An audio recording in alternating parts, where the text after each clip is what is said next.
about air travel, space travel, and submarine before planet. Rocket or submarine? For you. This is why many people call Jules Verne the father of the science fiction. Verne was born in 1828. He grew up in a port called Nantes in northern France. It was always busy with ships coming and going. This is maybe why Jules became interested in travel and exploration. After he left school, Jules Verne studied to be a writer, but he spent a lot of his time writing stories about fantastic journeys. His father, who was also left, realized this, so he stopped paying for his son's studies and told him he had to find a job. His first story, which was called 5 Weeks in a Ballon, came out in 1863. In 1905, Jules Verne became ill and dead.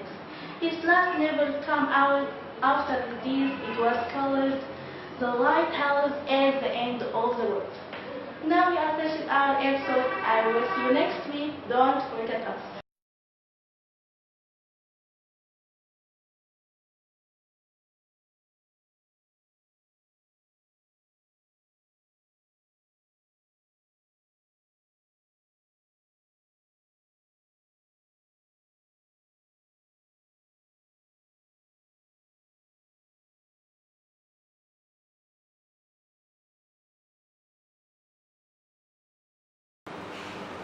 Hello and welcome in the information program.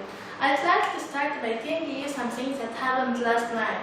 As I was going to bed, I saw my brother's bedroom light was still on. I knocked on the door and went in.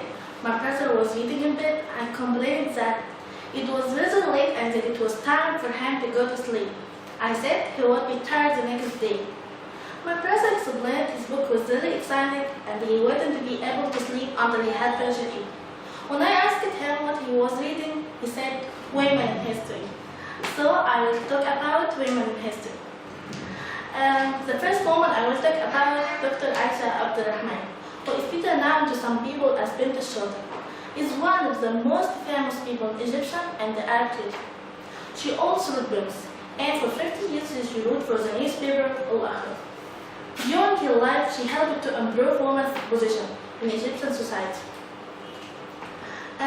Her father was an Everton man, and Dr. Aisha used to go with him to meetings at which she learned to read and write, at a time when many girls didn't go to school.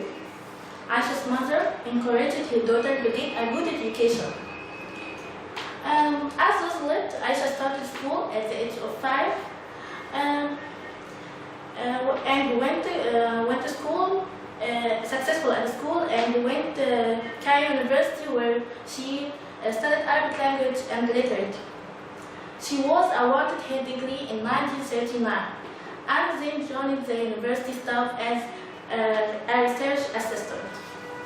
In 1942, she was employed as a government inspector for the teaching of Arabic literature. Using the name Bint al-Shota, Dr. Aisha wrote many books and articles in which she argued for a more positive role for women in the Arab world. Dr. Aisha was a respected teacher and taught at many universities across the Arab world, with her husband, Professor Al-Nifur. Dr. Aisha died in 1998 at the age of 85. Her work, which had taken up much of her personal life, is still appreciated today. Thank you so much. I will see you next week.